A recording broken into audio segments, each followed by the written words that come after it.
Greetings, friends. We wish to address today the topic of how do you make love stay in your intimate relationships? How do you keep them fresh and expansive? And what's the key to a long-lasting intimate relationship full of joy and love? Well, this is the great conundrum of the human experience, is it not? Always looking for love and always with such hope and expectations. When you find it, you're over the moon, as you say, but sadly that feeling does not last for many. Many experience a certain death of the spark you felt on the day that your first love for each other was kindled, or the great flame that it might grow into. For many, your attraction dwindles from a raging bonfire to a simple flame, or to embers, or in some cases to a smoldering pile of ash. So why is that?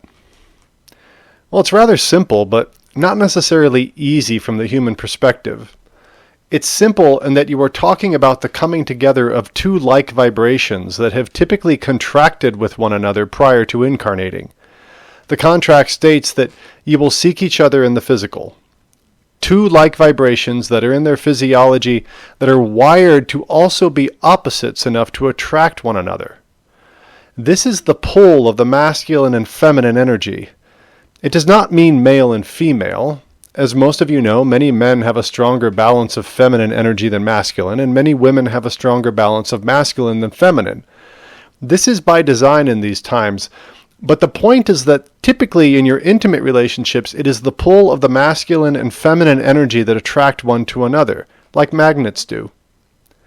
Is it any wonder that you use language like magnetism to describe that initial spark you feel upon first meeting your beloved? Is it coincidence that you say things like opposites attract? Of course not. It's simply natural law, which also shows up in the physical human body as masculine and feminine energy. And you tend to speak of these energies without even really knowing what you're talking about, or rather, you have a surface level knowledge of them. You associate certain behaviors with one or the other. So when you observe those behaviors in another, you say that he or she has a strong masculine or a strong feminine. But as with so many things human, you don't really know what you're talking about. These energies run much deeper than you think and include elements like the experience and memories from many lifetimes which dwell in your Akash and which you carry in the cellular structure of your body. Truly, you are indeed magnets that draw one to another. There are also other things at play in your attraction to your beloved, such as agreements you made before entering the physical to find each other and serve as each other's teachers. Usually you have sojourned together many lifetimes on this planet and others in various forms of relationship. That's why only certain potential partners will do. If it were all just about magnetism, anybody would suffice because you can feel the attraction of masculine and feminine with anyone with whom you experience that polarity, and there are many who qualify. But you all keep searching for the one because you know at a cellular level whether the attraction is just masculine and feminine attraction or whether there is a deeper soul connection. That soul connection is what you long for because it has the potential to lead you into divine love. So let's talk about divine love. Your question really is, how do we make divine love stay? That's the heart of the conundrum. Why? Because many of you are not aware on a conscious level that this is what you are truly seeking. To prove our point, take a moment to think about the following statement. Say it out loud a few times and really feel into the words as you say them. I am the divine love of God, fully manifest in my wonderful physical body. I love myself beyond measure. Say that a few times. I am the divine love of God, fully manifest in my wonderful physical body, and I love myself beyond measure. How does that feel? Well, probably pretty good, but does it feel like your truth? In other words, do you believe it? Say it again a few times. Sit and meditate on it a while. Then come back to the question, is this my truth? If you're being honest, the answer for many of you will be no. Why? Because you simply don't believe it. It actually is objective, undeniable, divine truth. Even so, it may not be your personal truth. Your personal truth likely has to do more with your family history, your education, your home, your pastimes, your religious beliefs, maybe your taste in music, or your favorite TV shows, or your sports teams. These are very often the things that you define yourself by the most. They are the things that define you. And so when you enter into intimate relationship with one another, you often make these things the focus of your existence together. They're even the basis of how you try to find one another. We have so much in common, you say, delightedly, and you do.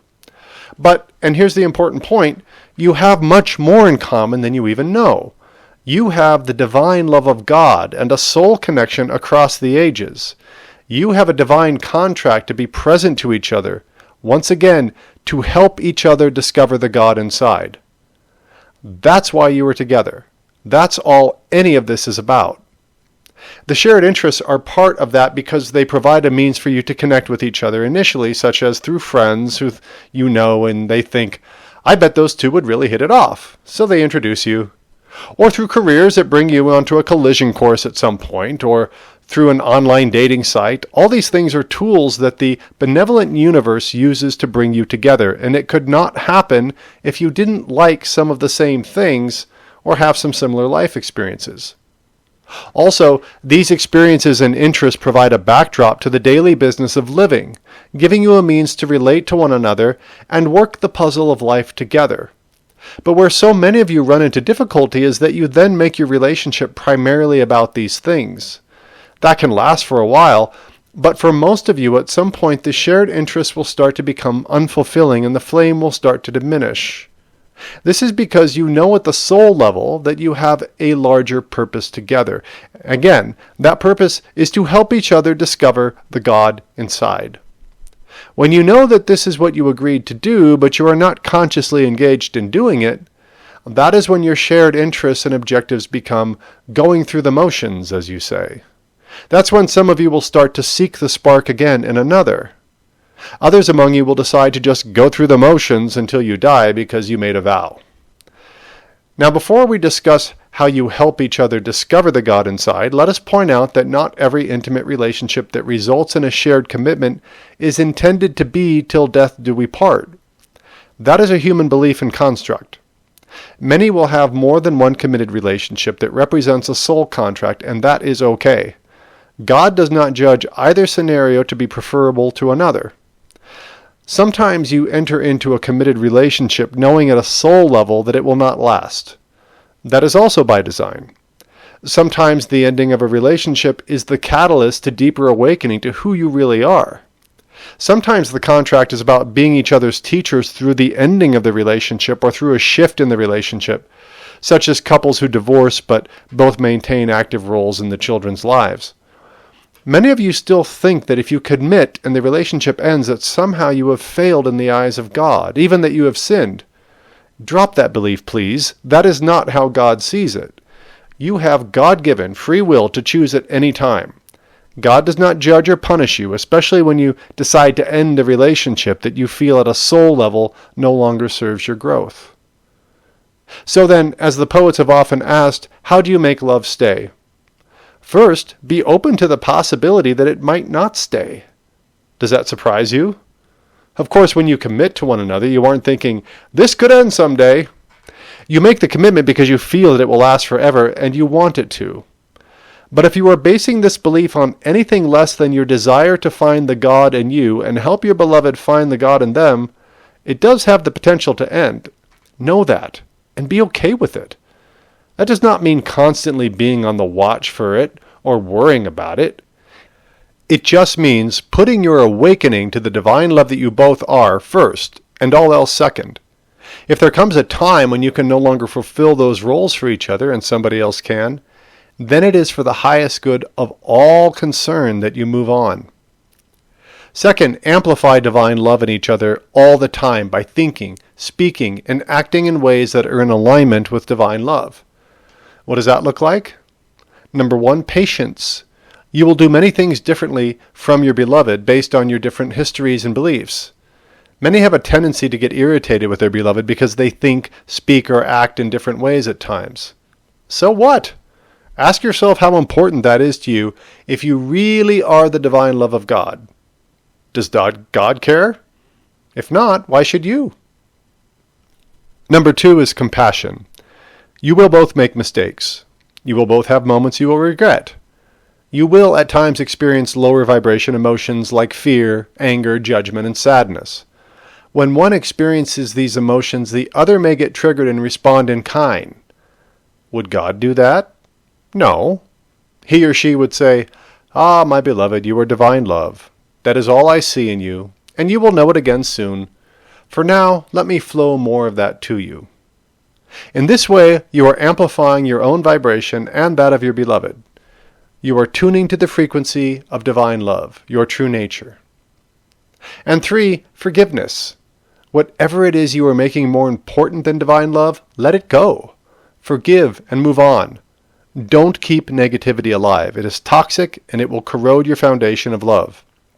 Of course, if your beloved's words or actions cross a significant personal boundary with you that leads you at a heart level, not in your mind, but at a heart level to exit the relationship, then do so. But forgive nonetheless. This is very important. Don't carry toxicity forward. This is, of course, not new information for most of you. You've heard it all before, but you don't practice it. You develop all sorts of stories about why you should think or behave this way or that in your relationships. You practice what the media presents, what your parents modeled, or what your friends say is correct. You make it all so complicated and confusing, but it really is very simple. You are attracted to each other by design. Your overarching goal is to help each other discover the God inside. You do this by modeling the attributes of divine love, patience, compassion, and forgiveness. Strive to do this in every interaction you have with your beloved. Know that it may be challenging at times, and yet this is still your goal. One of 2 things will happen. First, you will evolve more into a deep awakening of divine love together, amplifying it in and reflecting it back to each other.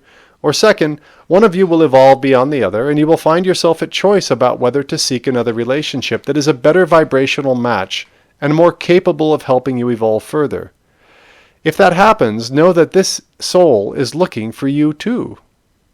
If you exit the relationship, do so with integrity and honor what you have learned through it. Know that the universe always has contingency plans for you, and they never involve suffering. We wish you blessings on your journey.